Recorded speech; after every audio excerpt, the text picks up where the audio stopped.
Here with USA Today's Jarrett Bell. Jarrett, we've been talking to a lot of national media members this week about Broncos owner Pat Bowlen and his Hall of Fame credentials.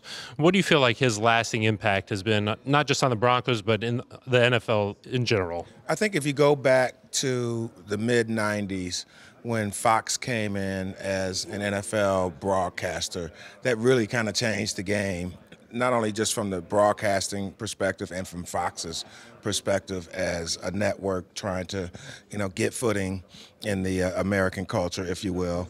But it also just really kind of made the NFL revenues soar. So it changed the game from that standpoint. I think that's probably the most impactful single episode that you can point to with Pat Bowlen. Now, he's also built a great franchise, one of the NFL's signature franchises. They've won Super Bowls. So Pat Bowlen's impact on the game is very strong. I know you're on the contributors committee. Mr. B's been knocking on that Hall of Fame door. You feel like this might be the year for him?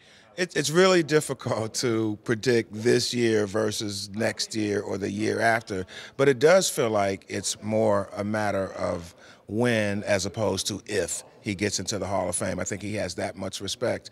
And when you talk about the contributors, there's only a limited number. And when we've changed our process in recent years to actually include one or two contributors every year. And I think that helps in that the contributor candidate doesn't have to compete against players.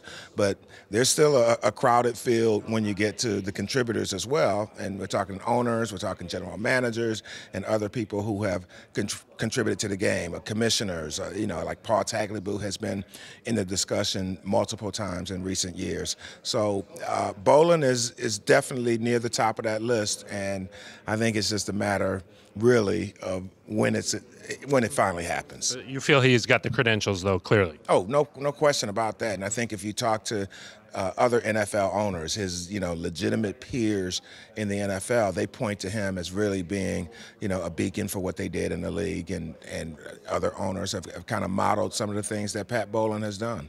How do you think he was able to establish a marquee franchise like you mentioned? Well, I think a lot of it comes with winning, but and I know the Broncos had a history in the 80s for sure, and late 70s, where they would get to the Super Bowl and then they wouldn't quite get it done, and even into the 90s too. But point being, he built a franchise that was positioned to compete. They had sustained success. A great fan base helps, but you attract a great fan base. You develop a great fan base by consistency, on the field. And so the Broncos were able to do that, even though they didn't always win the Super Bowls.